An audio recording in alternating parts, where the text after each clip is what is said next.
slide off of his bull rope because of that.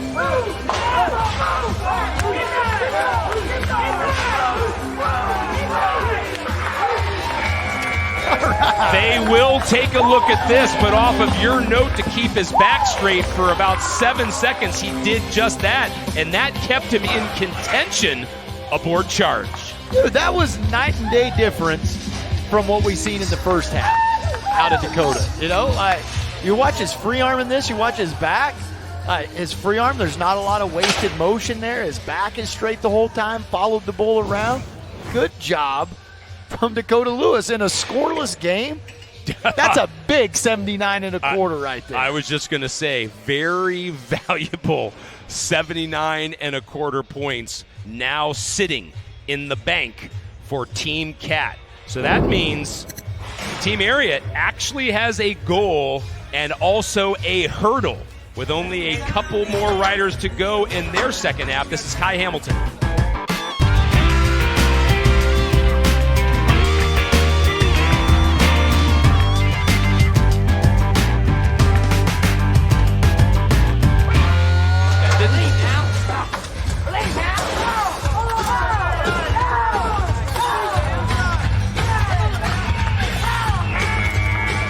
A beautiful dance of 8 seconds aboard Twinkle Toes. Kai Hamilton is going to leave Team Ariat in the lead.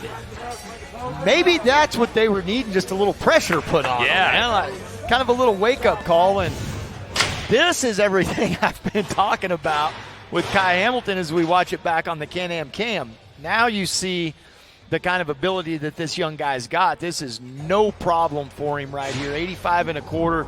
He could have rode this one all night long.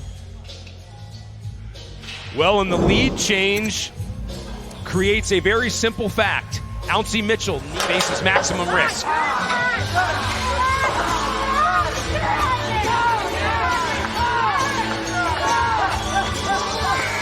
Davis able to turn it up, and it looks like re-ride flags have flown. Cooper Davis did his job. Maximum risk. Not exactly maximum effort on this occasion, or at least the effort wasn't enough to get off the seasoned veteran. No, this one just got slow at the end, and Cooper just let him be easy. He knows this game is over.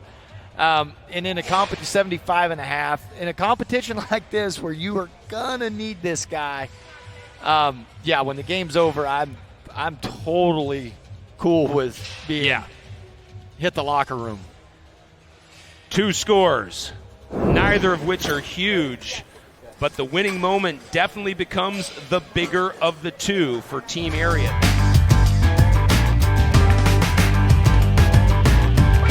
He looks ready against Redbones.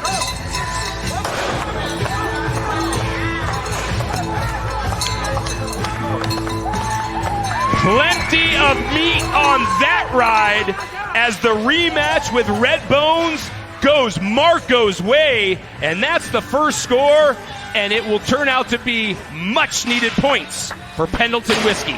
87 and a quarter. That's a good ride right there, and it came at a huge time. I mean, Pendleton Whisky is looking at going blank right here in the first half. You can't have that. This bull is giving it to Marco. I mean, this is all that Marco can handle, and then I love the way he finishes, though, and just total control back away from his hand. That was an outstanding job by a team captain taking control of the game.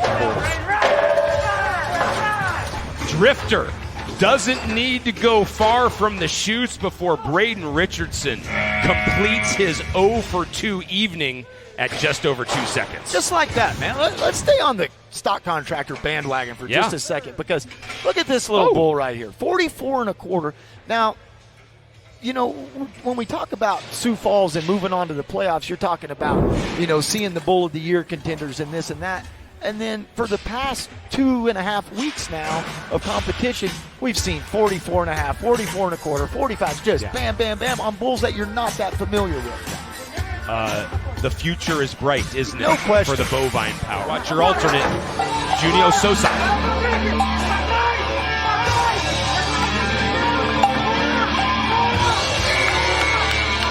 You're going to like that one, partner. simply because it's another qualified ride. Now, the re-ride flags do get thrown, so... Yeah, but they've only got one left. You're going to get a re-ride. And that's a great point, because basically, if this stays the score, it's a done deal. Yeah, we've had a discussion about this exact scenario. If you've got the game won, fine. You don't have to take the re-ride. But you do not, as we were talking about in the Open, let it go to the other team to decide it. Well, hey, alternate comes in, does his job. And put out a lot of effort. Look at you again, speaking of effort. That dude right there put out a lot of effort, man. That was hard for him. I think we need a set of pom-poms to the B Cowboy booth. Yeah, man, bring them on. But he never picked his head up, like he kept things, nothing was ever perfect or clinched there, but he kept his head down and kept trying for his team. Off for Swearingen against Bullfrog.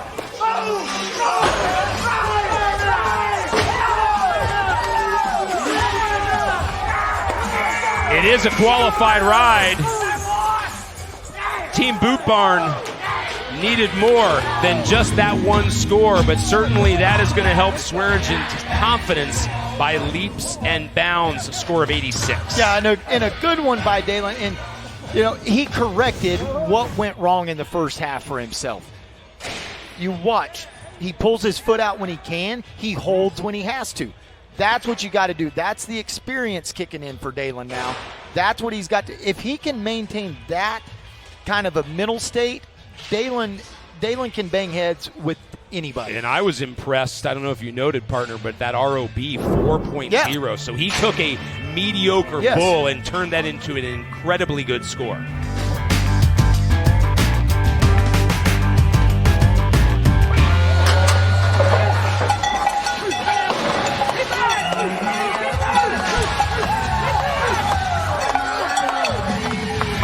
Another night, another qualified ride, and it is Captain Cody Nance who puts Team South Point on the board with a bang. And that's why you gotta love Cody Nance. I'm standing by it. This is the most controlled Nance I've ever seen, and it all goes back to this injury that he's returning to his right shoulder, his free arm shoulder. That's why you don't see a lot of crazy moves. Like, he's really getting it up higher probably than he wants to there to get back to the middle. That was a great job. He earned that dance, my friend. 87 3/4. Really good stuff. Big score, and just like that, South Point has the target on their back, but they'll take it. No traps needed here.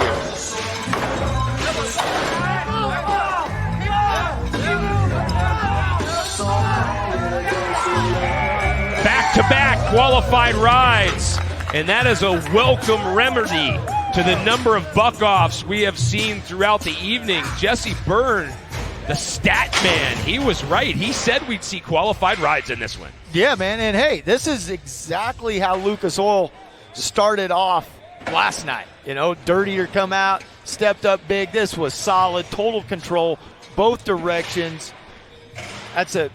That's what they got to have out of Dirt Eater again and again and again right there. 85 points. So Lucas Oil matches the qualified ride total, but for the moment, they sit 2 3/4 points behind South Point. Veteran presence, Mac, as I know you love, he didn't flinch at all. Nope.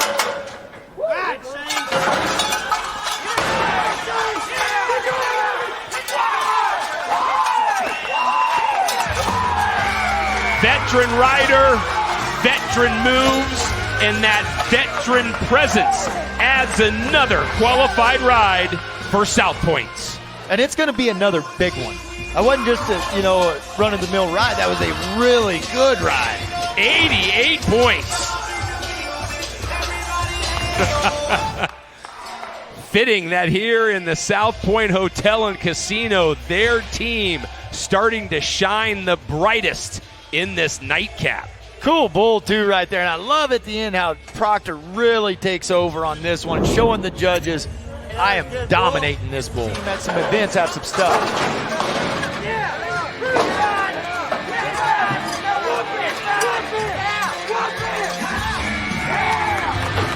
Heavy D gets manhandled by Dalton Castle.